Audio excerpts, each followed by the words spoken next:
Hi, everybody. Thank you for joining us in our, thank you.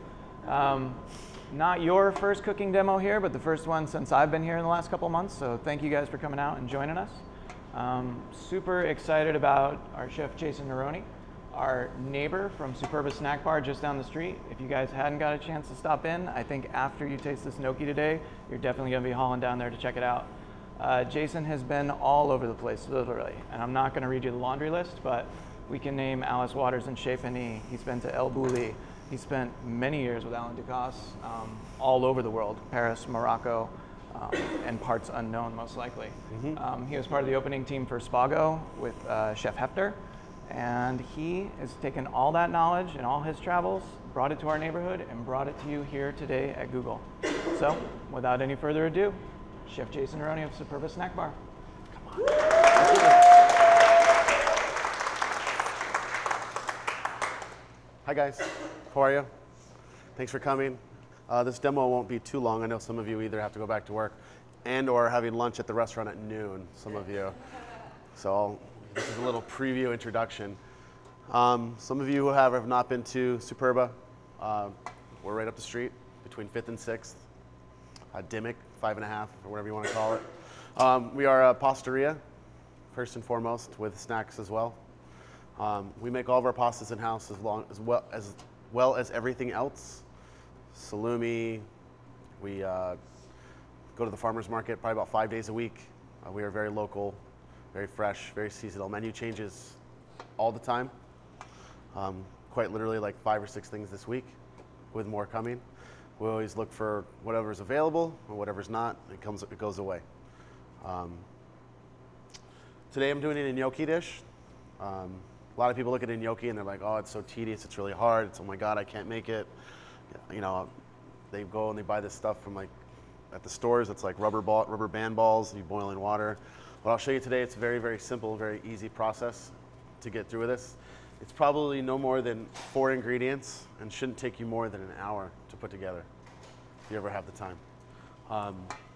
So, what you would always want to start off with is some russet potatoes.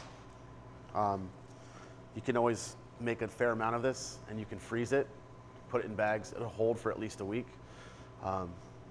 Smaller ones I like to use, not the larger ones, if you guys ever do that, because the larger ones tend to overcook on the outsides versus the smaller ones, which you get a perfectly consistency all the way through. The smaller ones usually more young, which means there's more moisture content in them, which is better for what we're looking for when we roll these out. So we bake them on a bed of salt, kosher salt most specifically, to draw out the moisture. Moisture and gnocchi are good and bad in 2 different ways. We're adding flour for binding and eggs, but too much moisture will give you a gummy dough. You cook these potatoes at about 350 to 400, depending on your oven. We do it with a fan on. Some of you probably have dry ovens at home, it just depends. Convection is one specifically that I'm talking about. It makes the potatoes cook faster and more even. You want to cook them not like you would make a baked potato. You cook them just so that they're just barely falling out. You don't want like that, potato skins that you're going to stuff later with, cheddar cheese and bacon bits. You can always save them for that if you want. Just so that they're nice and soft. You can always reuse the salt as well. And this takes about, 45 minutes to an hour at maximum, like I said. Gloves, I would say, are appropriate unless you like burning your hands. If you do not have one of these amazing machines in front of me, which are called potato ricers, you can always buy, you've probably seen it at the stores before. You can put the potatoes in. Your mom probably used it a couple times to make the mashed potatoes when you were a kid. That will work just as fine. I wouldn't suggest using anything else because you won't attain the light fluffiness and airiness that you're trying to attain in order to make this. I've seen a gnocchi made a million different ways in the world. Most specifically when I learned to make it in Italy. The woman who showed me boiled her potatoes to hell. Like she peeled them, put them in a pot, and then mashed them down until almost like a paste, and then added flour to them until they became these fairly light, surprisingly enough, balls. Working in a restaurant environment and looking for consistency, I found this to be the best way. Each chef, though, will always tell you that there's a million different ways to sundae to make them, though. My personal opinion is the best way is this way.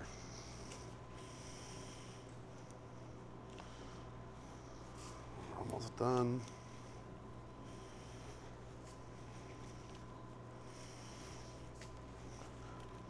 So this makes about, as you see my demo tray up here, it makes about this much each time, which is enough to feed about a family of 10. So that's about 20 potatoes. You can cut this in half by about 10. I try not to make them much smaller than that, just because the density and the amount of egg you put into it.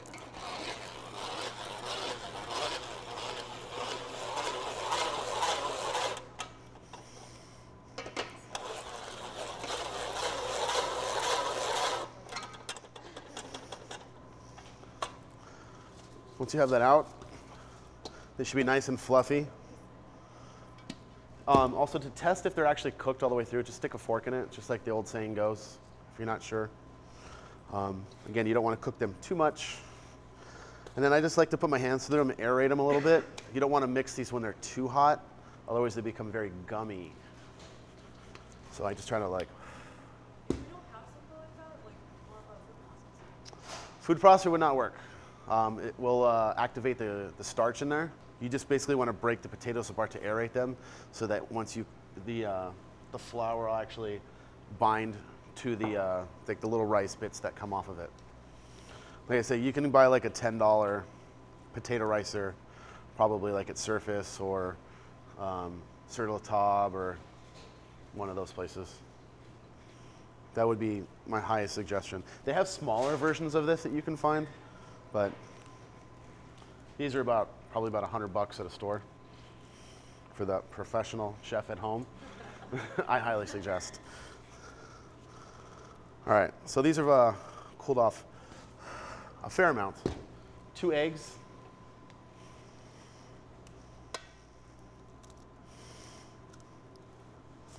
One of which you need the whole, and the other one you need just the yolk.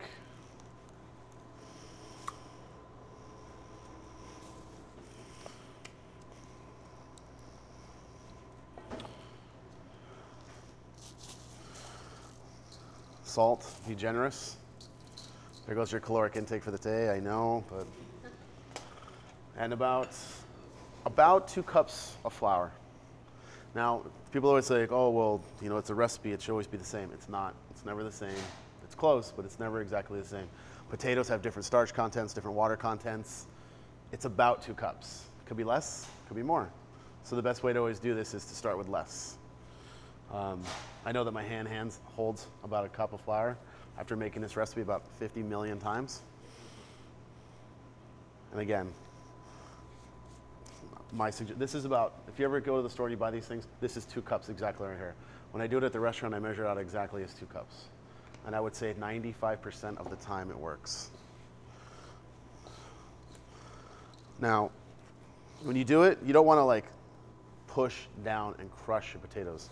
The idea is, I'll give you guys like a little example. I'm pushing my fingers into it like this. It's just barely like pushing them into each other, but you're not forcing the situation. You're giving it a light toss, and you'll start to see it slowly start to come together in lumps.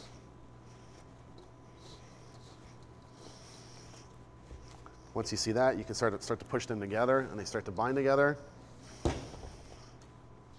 Now, there should be moisture there, but they should not be wet. That's like the most important part. So the best way I always like to try to do it, I take my hand off and I feel it. If anybody wants to actually stand up and feel what it might actually feel like, I invite you to come try that right now before I roll it out. Anybody want to feel them? No, like I said, that was 2 cups, and I'm gonna eat this afterwards. It's okay, we're gonna cook them. Feel it. So that's about right? Or? What I always say, it should sound like a basketball. It should have like a little bit of an echo to it for density. But feeling this right now, it's still a little wet. I can feel it. Like there's too much moisture on here. I need to have a little bit more binding to it. So again, we're gonna put a little bit more flour. I'm gonna push my fingers into it, like so. Again, I'm not overly mashing them. Fold them on top. It's all about folding. It's just like if you're making bread. You're folding, not rushing the situation.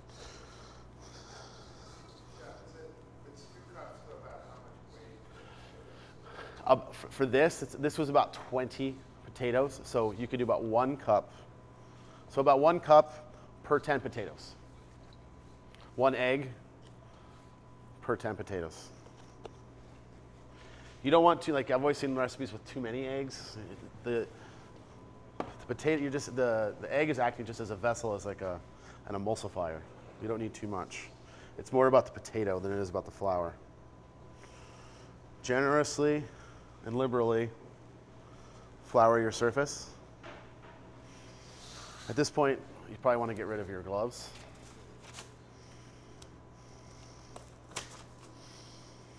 And there's your dough. Ah, yes. Can everybody see it? I know the people over there can't see it too well, but I cover it just a bit more flour. Now, yes, I like to cover them so that they don't dry out, and keep it like that while I roll out the dough. That way they don't dry out, they still stay nice and warm, they're still pliable, they don't cool off too much. Because if they get too cold, then they start to break apart. If they're too hot, they start to break apart. What you're really looking for specifically is a medium temperature. Slightly warm. I always say to my cooks, never break off more than you can chew, specifically when you roll these out, because you don't need to be like, doesn't need to be like a Food Network show. You don't have to have the gnocchi from here to there. You just want to have just a little amount. Now when it comes to rolling, what you're basically doing is crimping these potatoes down. You push them together in such a fashion. If you guys have ever made cookie dough, you might understand what I'm talking about. You're just crimping them down. And slowly, you're basically letting the potato do all the work for you. Like any good cooking equipment or any good thing in cooking, the product should do the work for you, specifically if you're working with good product. Like good pizza ovens or good pasta machines. So once you have it out,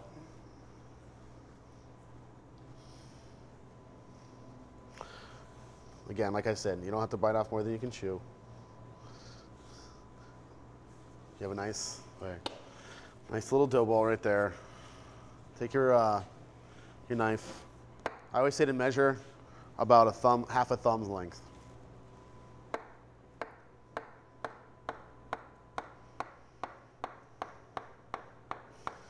And yes, you have to go that fast.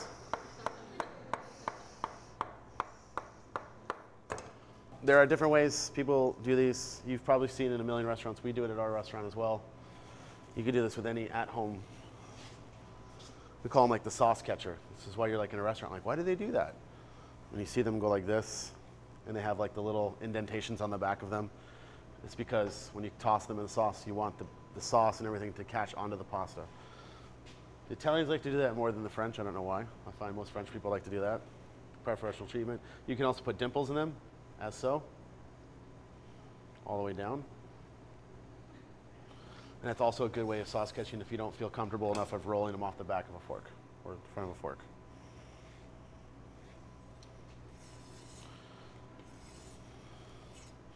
I'm going to put these up here for you guys to try, or to feel at least, when you have a hot moment. That's pretty much that part of it. Through the magic of TV, once you've blanched your gnocchi, which only takes about 30 seconds, since we are a little technically challenged on the set of Google today, you'll come up with these beautiful gnocchi, which I'll also let you feel as well, so you can see the difference between those and those. Okay? We're gonna make a very simple sauce for this. A stale pot of water.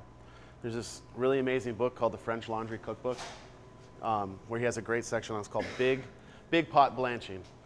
The bigger the pot, the better for the smaller amount, specifically with green vegetables and or types of pasta, because basically what you're doing is stopping the cooking process and it's just sitting in a tepid water, absorbing water versus cooking at a proper temperature. So we like to say sometimes salty is the C in our blanching water and our cooking pasta, because you're infusing the salt directly into it as well. Just a little bit of butter. Just a little bit. I think you guys are going to be ordering salads today at the restaurant. A little bit of water, just for emulsification purposes. Protein and the fat, as you cook them down, will start to emulsify. Once I blanch my gnocchi in the restaurant, I never put it back into the water. We definitely cook it directly in the sauce specifically.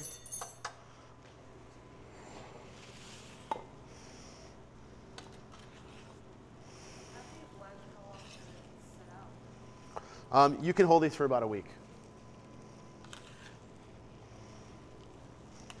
In a nice, dark, cool place. No, definitely refrigerated. Sorry, I left that part out. Under a counter somewhere in your house, tepid 80 degrees would be really amazing. Yes, refrigeration. A great trick too you can learn is that when you pull them out of your blanching water, make sure you drain off the water all the way. As you'll see, like there's absolutely no water that comes off of them, because the water tends to leach out a little bit more on the bottom here, which means your gnocchi will tend to sit in a pool of water, which is not good for them. They'll just continue to absorb water and they'll just become mushy.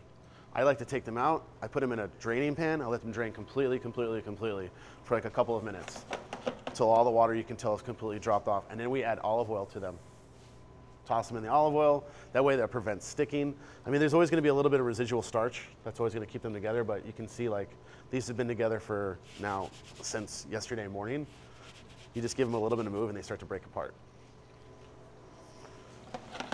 I've lost many and many batches of gnocchi by people not putting oil, and you go to like move it and you just turn into a whole mush of potatoes, and then you can pull out your Cuisinart and just turn them into mashed potatoes. The cheese. And like I said, just a little bit of cheese. And you're making what's called a liaison, which is basically an emulsification of a sauce. Here we just have cheese, water, and butter. Good handful. Oh, Parmesan. Sorry. Parmesan Reggiano, 2-year aged, is traditionally the best. At least we use. Except no imitations. A little bit of salt. We like fresh pepper.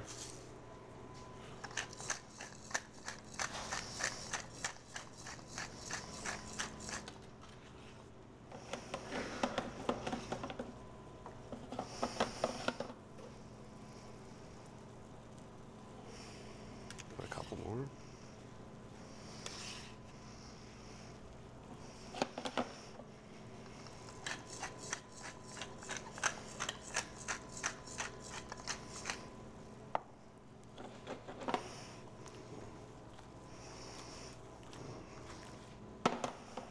And I expect you to be able to toss them like that too, okay?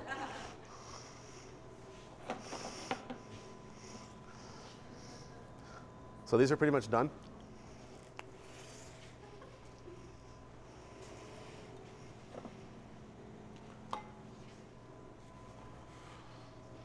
A little bit of parsley for a little fresh herb at the end. You guys want to try it? No. And that's it.